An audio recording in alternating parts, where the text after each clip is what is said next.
ಪ್ರೀತಿಯ ವೀಕ್ಷಕರೇ, ಜ್ಞಾನವೇ ಜ್ಯೋತಿ ಚಾನಲ್ಗೆ ನಿಮಗೆಲ್ಲರಿಗೂ ಸ್ವಾಗತ.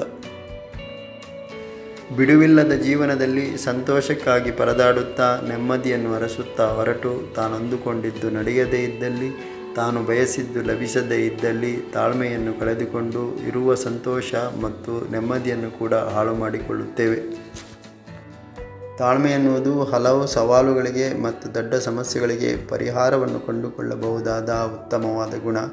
ಆದರೂ ಇಂದು ಎಲ್ಲವನ್ನು ವೇಗವಾಗಿ ಅತಿಯಾಗಿ ಪಡೆಯುವ ಮತ್ತು ಆತುರದಿಂದ ಪ್ರತಿಕ್ರಿಯಿಸುವ ಮನಸ್ಥಿತಿಯಿಂದಾಗಿ ತಾಳ್ಮೆಯು ಮರೆಯಾಗಿದೆ. ಜೀವನದಲ್ಲಿ ಎದುರಾಗುವ ನಿರಾಶೆ, ತೊಂದರೆಗಳು, ಕಷ್ಟಗಳು, ಕಾರ್ಯದಲ್ಲಿ ವಿಳಂಬ ಇವುಗಳನ್ನು ಶಾಂತಚಿತ್ತದಿಂದ ಸಹಿಸಿಕೊಳ್ಳುವ ಸಾಮರ್ಥ್ಯ ತಾಳ್ಮೆ. ನಾವು ಒಂದು ವಿಷಯವನ್ನು ನೆನಪಿನಲ್ಲಿಡಬೇಕು: ಒಳ್ಳೆಯ ವಿಷಯಗಳಿಗಾಗಿ ಸಮಯ ಮತ್ತು ಶ್ರಮ ಅತ್ಯವಶ್ಯಕ ಎಂಬ ವಾಸ್ತವಿಕತೆಯನ್ನು ಮನದಟ್ಟು ಮಾಡಿಕೊಳ್ಳಬೇಕು. ತಾಳಿದವನೇ ಬಾಳ್ಯಾನು ಎಂಬ ಹಿಂದಿನ ಗಾದೆಯ ಮಾತು ನಿತ್ಯ ಸತ್ಯವಾದರೂ ಇಂದಿನ ಜೀವನದಲ್ಲಿ ತಾಳ್ಮೆಯನ್ನೇ ಮರೆತಂತೆ ವರ್ತಿಸಿ ಮುನ್ನುಗ್ಗುತ್ತಿದ್ದೇವೆ. ಜೀವನದಲ್ಲಿ ತಾಳ್ಮೆ ನಮಗೆಷ್ಟು ಮುಖ್ಯ ಎಂದು ನಾವು ತಿಳಿದುಕೊಳ್ಳಲೇಬೇಕು. ತಾಳ್ಮೆಯಿಂದ ನಮ್ಮ ಪರಿಸ್ಥಿತಿಯನ್ನು ಮತ್ತು ಸವಾಲುಗಳನ್ನು ನಾವು ಬುದ್ಧಿವಂತಿಕೆಯಿಂದ ಎದುರಿಸಬಹುದು. ನಮ್ಮ ವೈಯಕ್ತಿಕ ಸಂಬಂಧ, ವೃತ್ತಿಪರ ಮತ್ತು ವ್ಯವಹಾರಗಳಲ್ಲಿ ತಾಳ್ಮೆಯು ಅತ್ಯವಶ್ಯಕ. ಯಾವುದೇ ವಿಷಯದಲ್ಲಿ ಆತುರ ಪಡುವುದು ಅಥವಾ ಹಠಾತ್ತನೆ ಪ್ರತಿಕ್ರಿಯಿಸುವುದು ಇದರಿಂದ ಅನಗತ್ಯ ಆತಂಕವನ್ನು ನಾವು ಸೃಷ್ಟಿ ಮಾಡಿಕೊಂಡಂತಾಗುತ್ತದೆ.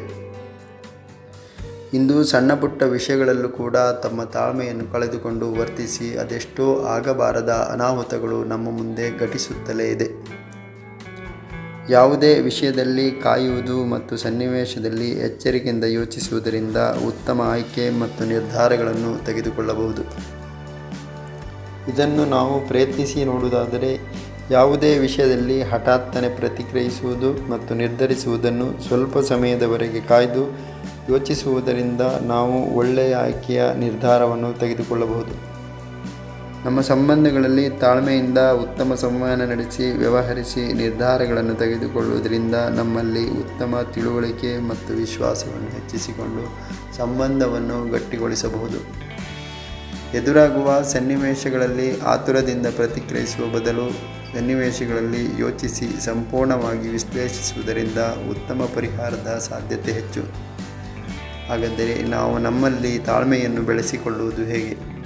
ಗತಿಸಿದ ಕಾಲ ಮತ್ತು ಭವಿಷ್ಯತ್ತಿನ ಬಗ್ಗೆ ಅತಿಯಾಗಿ ಚಿಂತಿಸುವುದನ್ನು ಬಿಟ್ಟು ವರ್ತಮಾನದಲ್ಲಿ ಸಂತೋಷದಿಂದ ಬದುಕಲು ಪ್ರಯತ್ನಿಸಬೇಕು. ಕಾರ್ಯದಲ್ಲಾಗುವ ವಿಳಂಬ ಮತ್ತು ಅಡೆತಡೆಗಳನ್ನು ನಮ್ಮ ಹಿನ್ನಡೆ ಎಂದು ತಿಳಿದುಕೊಳ್ಳುವ ಬದಲು ಅವು ನಮ್ಮ ಬೆಳವಣಿಗೆಗೆ ದೊರೆತ ಅವಕಾಶ ಎನ್ನುವ ದೃಷ್ಟಿಕೋನದಿಂದ ನೋಡಬೇಕು.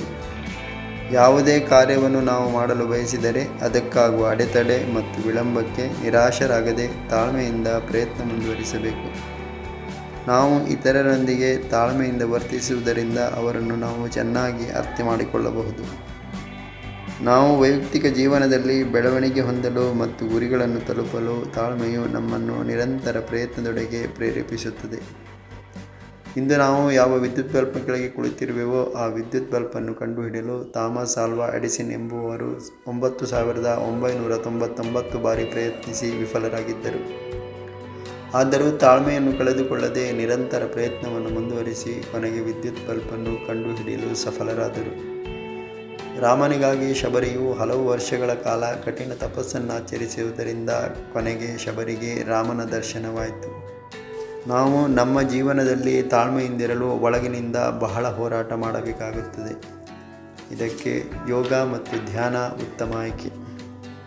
ತಾಳ್ಮೆಯು ನಮ್ಮ ಜೀವನ ಪರ್ಯಂತದ ಕೌಶಲ್ಯವಾಗಿದ್ದು ಯಶಸ್ಸು, ಭಾವನಾತ್ಮಕ ಸ್ಥಿರತೆ, ಶಾಂತತೆ ಮತ್ತು ಉತ್ತಮ ಸಂಬಂಧಗಳಿಗೆ ಅತ್ಯವಶ್ಯಕ.